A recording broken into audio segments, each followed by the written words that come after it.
Some of you might have known that I'm into photography.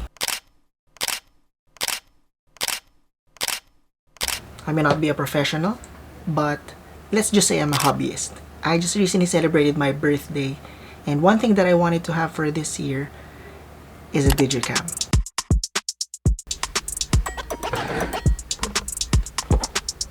Meron na akong Canon M50 for my videos, and I already have my iPhone for my photography na in-upload ko sa social media. But there's one thing na gusto kong magkaroon kasi hindi na napoproduce siya ngayon.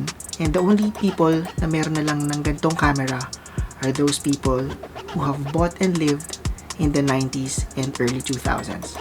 And this is what I got. And this is a Casio Exilim Z55, somewhere between 2000 to 2002, if I'm not mistaken. And I got this in Carousel, a second-hand camera, and the camera is still pretty decent. Few scratches, but it doesn't affect the actual photos and the quality of the shots that I made. I actually purchased this camera for the sake of nostalgia. Nasa akin pa yung mga cameras ko back when I was still in grade school. From the film camera, my camcorders. I used to have a digital camera back then, yung Canon Ixos, pero hindi na kasi siya gumagana dahil nagkaroon ng leak sa battery. I still try to keep them and maintain its physical aspects para lang pag nakita ko sila, naalala ko yung mga experiences ko nung nagsisimula pa lang sa photography. Even though I'm just a hobbyist sa photography, iba lang yung feeling kapag nakikeep mo yung mga dati mong cameras. So, this camera has a 5 megapixels. Yup, you heard it right.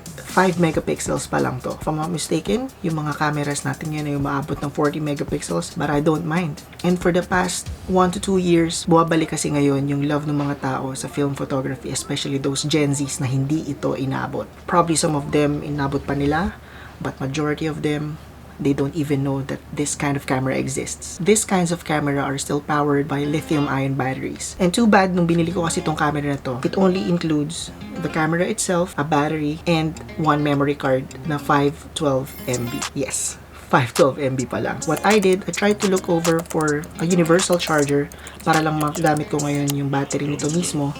And I tried to look over the online platforms like Lazada and Shopee if I can get a generic battery and a generic charger. And let's give this a try and do some sample shots outside.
And I even go to the extent na bumili pa ng digital cameras, even though it's pretty hard to find one, pero this would be one of the best purchases that I made this year. And from my point of view, digital cameras will be back really soon. If you guys have time to check over your storage, ask your parents, try to ask them if they still have the digital cameras that they have back then, and see if it's still working, and try to use this for photography.